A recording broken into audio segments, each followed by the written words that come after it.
Hi there, folks. Welcome back to Retro News. We're coming down the home stretch here, folks, of 2018.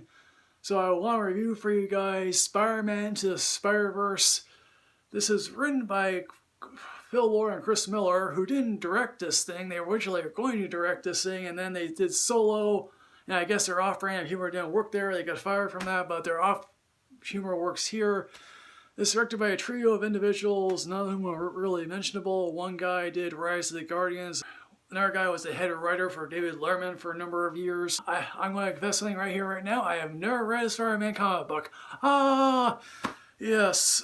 And guess what? I'm obviously aware that there are multiple different Spider people out there, and quite frankly, it's only a matter of time we go beyond the usual Peter Parker Spider-Man. I guess in this universe, Miles Morales does exist with Peter Parker, who I guess Miles Morales gets bitten by a radioactive spider, and he has that one hard-nosed dad who's a cop, who's basically like all animated fathers, so I guess. And he follows Spider-Man, who's battling Kingpin, who's doing a super collider to merge universes, because he's playing Spider-Man for the death of his wife and kid, apparently, in this one. And Leo Schreiber, hey look, if you can't get Vincent D'Onofrio, Leo Schreiber is probably the best way to go here. His motivation is probably the same as similar to, say, Anarix from Star Trek Voyager. Star Trek reference there, folks, I don't know. Hey look, the multiverse is apparently open here.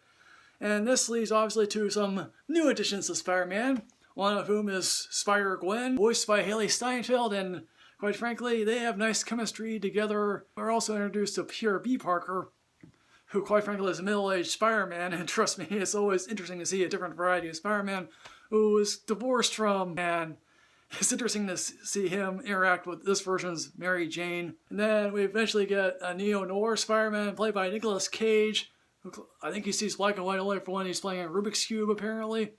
We also get Penny Spider-Man, who's like an anime character. We also are introduced to Spider-Ham, who looks like the WB's Porky Pig, and he says the line that I would think to yourself, oh yeah, are you contractually obligated to say that, or you have to pay for that?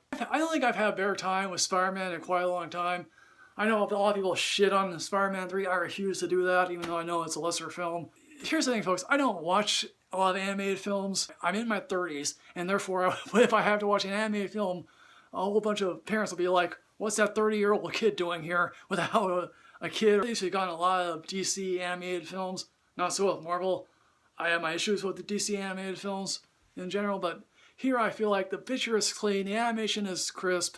This is a multiverse, so it can go on forever. We can go in every conceivable direction that we want to go to. A battle between the super collider thing, that is brilliantly photographed, that's brilliantly edited together. There's not crisscrossing or going around.